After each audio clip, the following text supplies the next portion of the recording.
Hey everybody out there in the comic community world and all over the internet and YouTube, and welcome to the first ever episode of my Dark Avengers monthly comic book reviews that will be on CCC. For those of you who know me on Dark Avenger, I do weekly reviews. I mention the best, the worst, the in-between books that come out from each and every week of the month.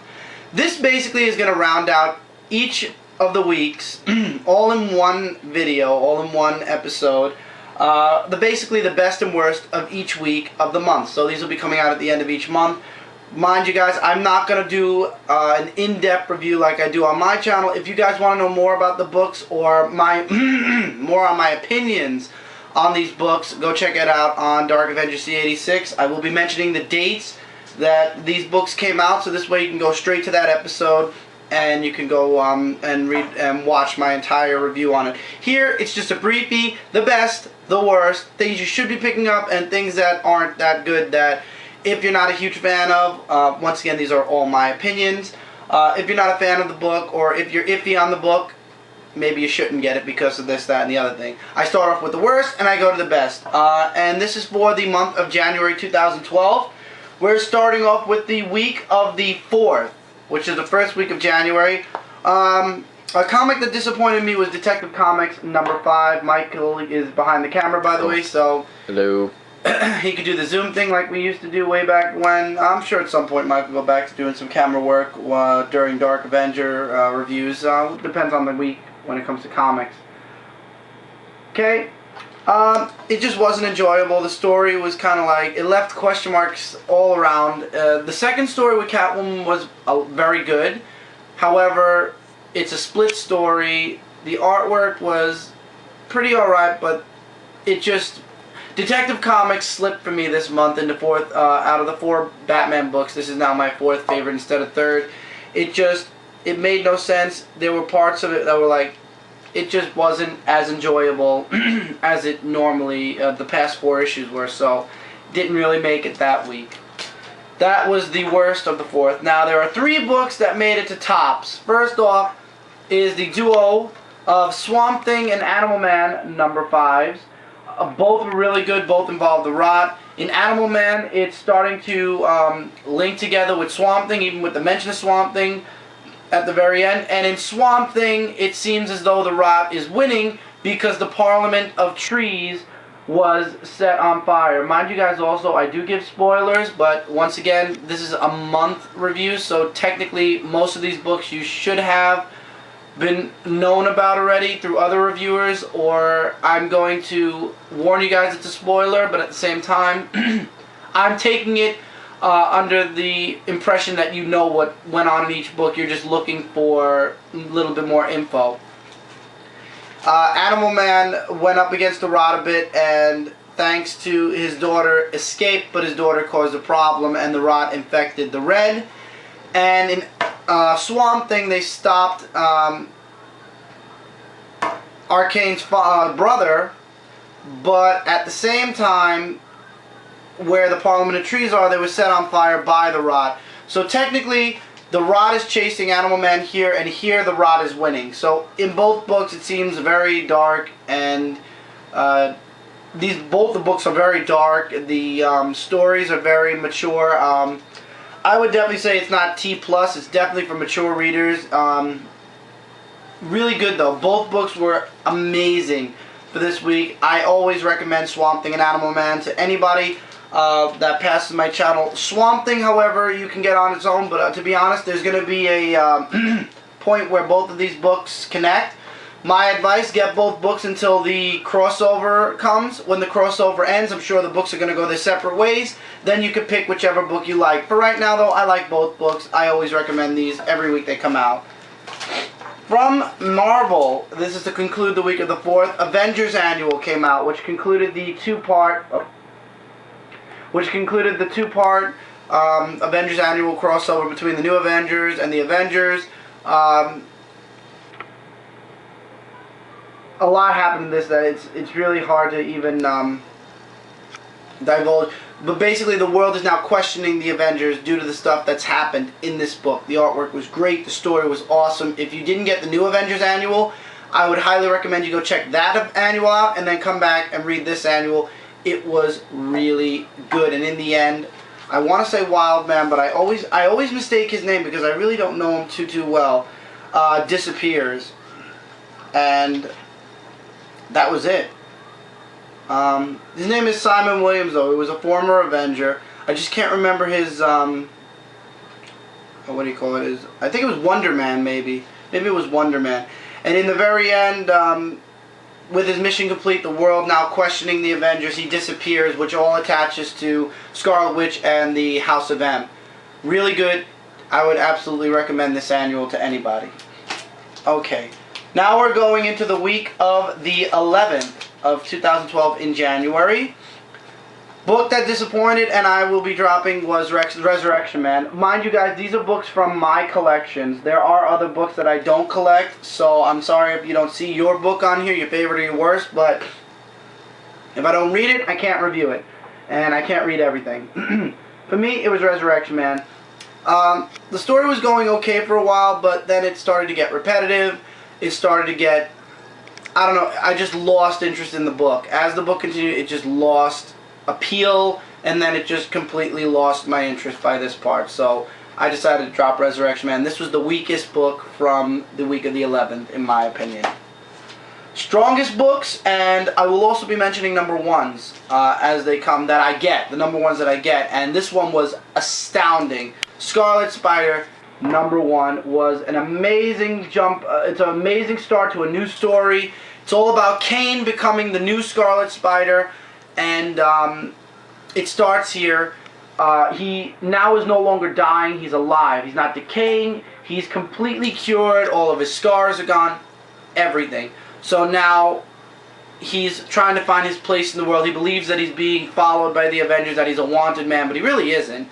And he's just trying to find his place in the world. And he doesn't want to be a hero like Pete, but I have a feeling by the time the first story arc is done alone, he's going to be that, and he's going to be searching for that.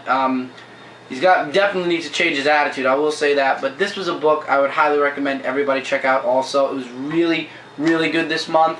A good mini to pick up is also Carnage USA. This was very good.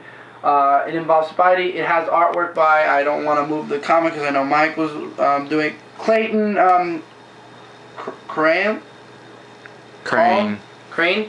Whatever. The artwork's awesome. It follows right after the family feud story arc that happened last year.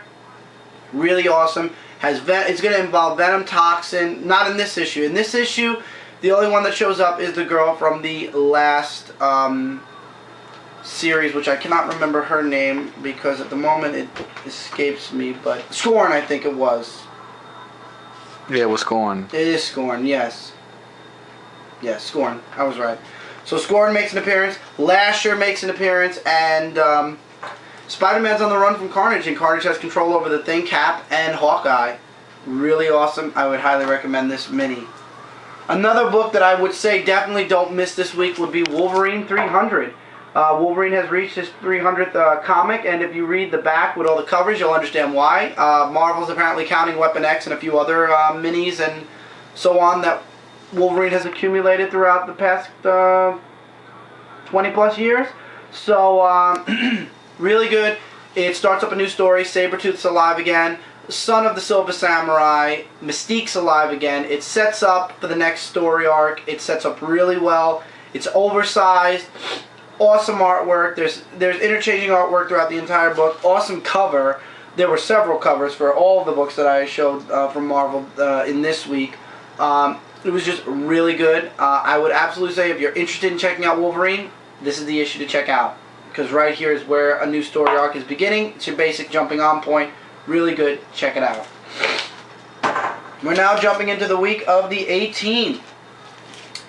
Weakest book for me was Legion of Superheroes #5. I just could not anymore. It feels too much like an overgrown futuristic drama. Just not something that normally I wouldn't read it anyway. The only reason I actually decided to try to pick it up was because you know, DC New 52. Figured I'd give it a shot, throw it out there just for the heck of it, and see if the relaunch would get me interested in the series. the series continued on as if nothing changed, just like Batman and Green Lantern. You'd be lost with the number one if you hadn't been reading Legion of Superheroes way back in their number one last year. So, I don't know, it just doesn't hold any interest for me, so I decided that this was going to be the last issue I got here. So this was my weakest book of the 18th. Lord of the Jungles number 1 came out, which was the origin of Tarzan, his parents coming to the, being abandoned on the island in Africa, I believe it was Africa, the Congo, and his birth, how his parents died, and how he came to live with the apes. And that's where they leave you off. And then the next part will continue on with his origin, or with him as an adult or a kid, we don't know yet. Really good number 1 if you're a Tarzan fan. If you're interested in the Tarzan series or anything like that, this is your jumping on point. Dynamite, with all their number 1s, does $1. They only charge you $1 for the number 1s, and then they go to their $2.99 or $3.99 price tag. It's something I'd say to look into. This is the Alex Ross cover. It has several covers, and they're all $1, I believe, except 1 or 2 maybe. Another book that was really good, Amazing Spider-Man 678. This is one of the 2 top books this week. Spidey, Pete jumps into the future, a day into the future, and by doing that, he's been absent for an entire day, and that screws up everything. For some reason, Spider-Man could not have been missing for that day, or else the world would have ended, and we don't know why. And he comes back to the present, and he's trying his hardest not to do everything that he normally would have done without walking through that door. And it just seems, no matter what, impending doom is happening anyway. And it's to be continued right there. Really good book from Marvel this week. Absolutely, I'll be checking out Spider-Man. Dan Slott has not gone wrong yet. The title, The World's Greatest Superhero, I would absolutely agree right now, because the book is going strong. I'm looking forward to the future story arc at World's End. And 50 years of Spider-Man. And yes, this is the 50-year anniversary of Spider-Man, the 24-year anniversary or 25-year anniversary of Venom. I don't have Venom in this pile, so yeah. Last great book of the week, as always, Batman number 5, Batman versus the Council of Owls, and Batman goes absolutely nuts in this story. He's stuck in a labyrinth, and he's slowly going crazy. We don't know why, we don't know how. A lot of people made several educational guesses about it. Personally, I have no idea why. I'm going to wait and see how it ends up. But in the end, basically, spoiler, all we see is Batman getting stabbed, and everybody's looking for Batman. And that's all we know. And that's where they leave you up here. I agree with a lot of reviewers that say after this encounter with the Council of Owls, Batman's going to come out a whole lot stronger and a whole lot smarter because of this event that's going to be going on. Not only in this book, but it's going to be reaching into Nightwing, Batgirl. I think it's reaching into all the Bat books, as a matter of fact. So, looking forward to that in the coming months. Really good. Batman is the strongest of the Batman titles. I would absolutely recommend this all the time. And finally, we're in the week of the 25th. Another book I'm dropping from DC, just fell short, was Teen Titans number 5. It was the Teen Titans versus Superboy, and Superboy made quick work of the entire Teen Titans team. It should have been just called Superboy beats the living daylights out of the Teen Titans, because each one got picked off one by one, and Superboy won. And somehow this is connected to the Superboy comics, because now he's going to go back to Project Nowhere and find out all about the secrets and lies that he's been told. So, basically, all we learn in this book is that Superboy can take out the entire Teen Titans team without an issue. And that stupid line, maybe in another time, in another place, we could have been friends. Yeah, haha, good pun to the old DCU. So this book was a definite drop. Infestation number 2, number 1 came out this week, and it begins the new Infestation line. It was a good start. It had its weak moments. It had its strong moments. Can't really say where the series is going yet. Have to see through the minis and through the final part if I can recommend or not recommend this series. Apparently, if you did not buy Infestation Outbreak, you didn't get the backstory that led from Infestation 1 to Infestation 2, so I kind of feel robbed of the whole background story of what led into this. So, just letting you guys know. It's up to you guys. But it does involve Teenage Mutant Ninja Turtles, so I'll be getting it. Batman the Dark Knight number 5 really picked up. It was 4th place for a while, and Detective Comics was beating it pretty well. Detective Comics went down this month, and Dark Knight just pushed its way up, and it now clinched its 3rd place spot. It was really, really good. It finally picked up pace. Batman is fighting Scarecrow's fear toxin, and Scarecrow injects him with a new type of toxin, which I believed in my reviews that I did for this week, and I still believe, is the toxin that was injected in everybody at Arkham Asylum, which gave them ridiculous strength and the absence of complete and total fear, so they're not fearful at all. Superman shows up, and it's Batman versus Superman for the rest of the book, and in the end, though, Superman, we know, is better than Batman regardless, knocks Batman out, and the next issue is Batman Broken, so it leaves you with that what happens next. That part alone makes this book worth checking out. Also, I will show the splash page just like I showed it on Dark Avenger. This is the splash page that really sold me on Dark Knight and made me say, okay, you've got me hooked, and you've clinched your 3rd place spot, in my opinion. I do, however, not like how they made Superman more robotic and more emotionless, but that's my qualms with DC and Superman. I won't let that affect anything. Finally, Aquaman number 5. Aquaman has been going strong since issue 1.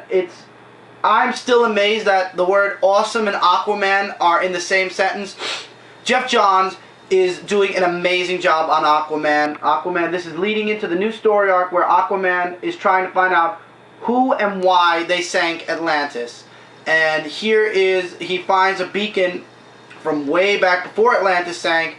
The beacon came from one of the creatures from the trenches, cocoons, and from the ship, and it was a distress or a message to be sent to Atlantis to warn them of the impending perils, and it's because of the king and queen and their secrets and lies. So now Aquaman is going to be trying, I'm guessing the story arc is going to lead into Aquaman finding out who sank Atlantis and why they did it. And I'm excited, and I cannot wait to see what happens next in Aquaman. This is a definite pickup for the week of the 25th. Usually I'll have one book that'll be the best book of the month. This month, it's no surprise to you guys, and it actually came out of the week of the 25th, Teenage Mutant Ninja Turtles number 6. It won't always be Teenage Mutant Ninja Turtles. I'm sure there'll be different books, or I might not do a monthly best book of the month, but it came out on the 25th, and in my opinion, it was the best book out there this month. Teenage Mutant Ninja Turtles, I've been advertising this on my page for months. Since issue 1 came out, since volume 1 of the first series came out, I've been telling you guys that this is the best comic book out there. And a lot of people have checked it out, and a lot of people have told me that I was completely right. They completely agreed with the way, with what I'm saying about this book. So if you have not been checking out TMNT, go out there and check out the hardcover graphic novel of the first volume of Teenage Mutant Ninja Turtles, and then come back here. I'm sure they're going to release a trade paperback of issues 1 through 5 soon. Get issue 6. Get whatever issues you can. It's selling out in the comic distributors and at Diamond. They're in their 4th and 5th printings for most of their books. The series is amazing. If you are a Teenage Mutant Ninja Turtle fan, if you're curious about Teenage Mutant Ninja Turtles, if you have any liking of the TMNT series at all, I know people who didn't like Teenage Mutant Ninja Turtles gave the book a chance and now they're collecting it. Check out Teenage Mutant Ninja Turtles. It's really good. If you're a fan of the classics, this book follows along with minimal, if any, changes. I love this series.